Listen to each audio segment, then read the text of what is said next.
A few hours before the man you see above me was arrested for taking the life of a 19-year-old girl, the family of that girl knew that this was going to happen. They knew so much so that they requested that a police officer be stationed outside of their house to avoid this exact scenario. The story started about a week ago when the family car broke down. The mother of the girl was in need of a mechanic, so she went on Facebook Marketplace to find one. That's when she found this man who claimed to be a mechanic. He came over and started to work on the car. Day one, everything was fine. But by day two, the family knew something was off. The man was extremely hostile, erratic. They would call him and ask him, "Hey, where are you? Are you still coming?" And his response was very off-putting.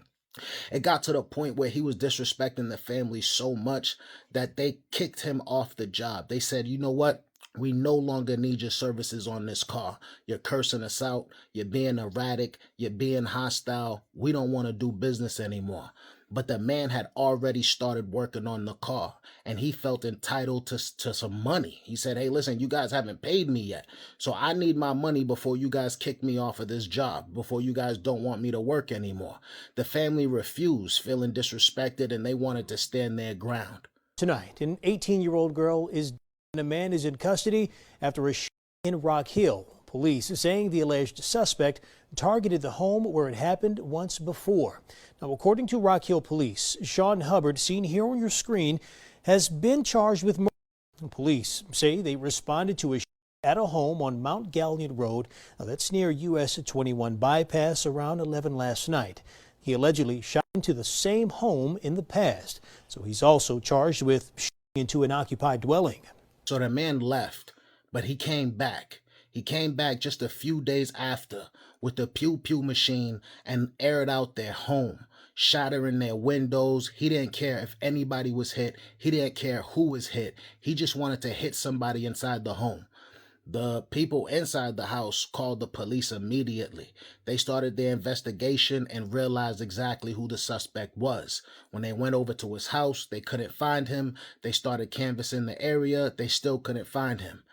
This man was so bold, he came back to that house and aired it out again. So there's a viral video going around social media where he comes out with a long-barreled pew-pew machine covered with a blanket of some sort, rings the bell, hears nothing, and just lets off 2 pew-pew rounds through the door.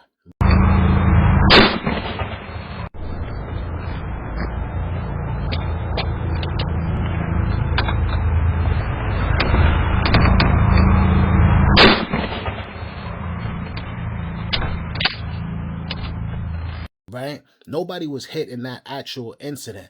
But after that happened, the family has had enough. They were panicked. They were scared. They wanted to leave their home.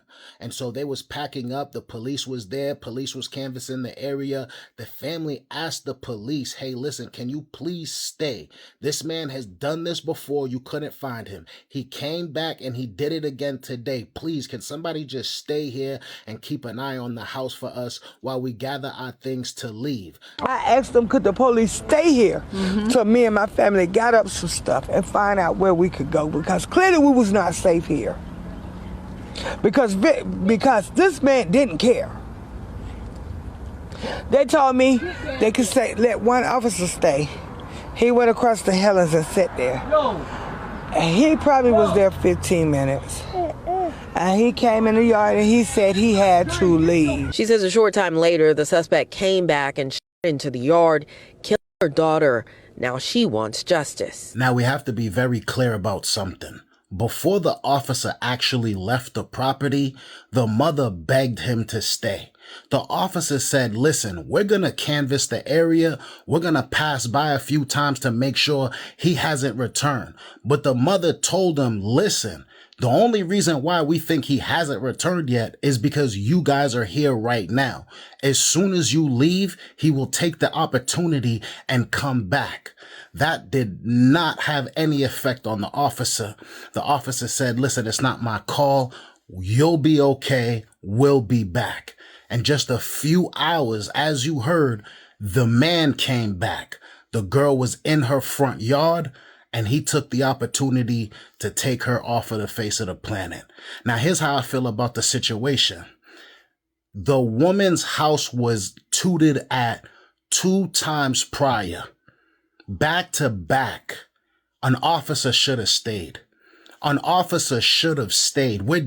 They should have stayed until they found the man. And I feel like if it was somebody else, maybe a higher status neighborhood, maybe somewhere more affluent, I feel like they probably would have stayed. They didn't ask the officers to stay there forever. They just asked the officers to stay there until they could figure out a place to stay and get out of there.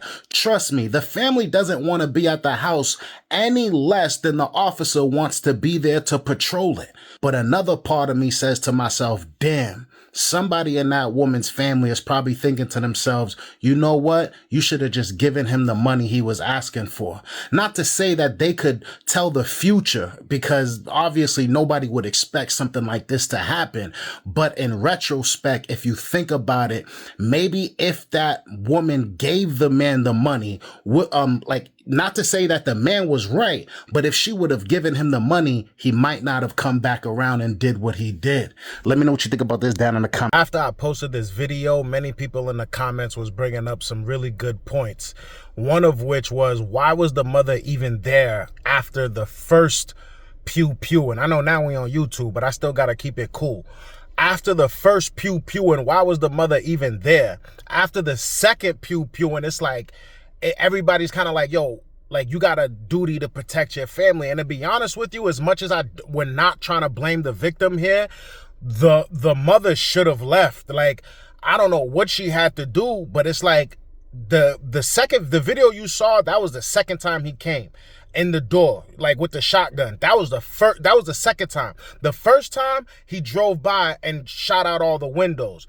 Bruh, like, you don't need a third time, especially if you telling the police he's gonna come back. If you gotta go to a homeless shelter, if you gotta go to a homeless shelter or a bus stop, figure it out and do that, you know? And then somebody was upset at the fact that I mentioned, like, yo, somebody in that woman's family is probably thinking to themselves, damn, maybe you should have paid that man whatever he was asking for.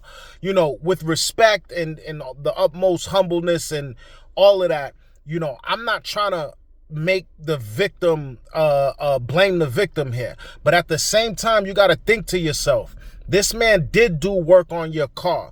If you go to a shop right now, if you go to Goodyear Tire or Firestone Tire right now, and you have them do work on your car, and you want them to stop in the middle of them doing work on it, they are going to charge you something. They're going to charge you a service fee. They're going to charge you something, you know? So I feel like, you know, with those principles in mind, and knowing that this guy's kind of tapped, he's kind of crazy, he was making threats, like, that's another thing too. The news didn't even, I had to dig in, like, this guy was calling him, making threats. He pretty much said, yo, I'm doing this, I'm gonna do this if you don't give me my money.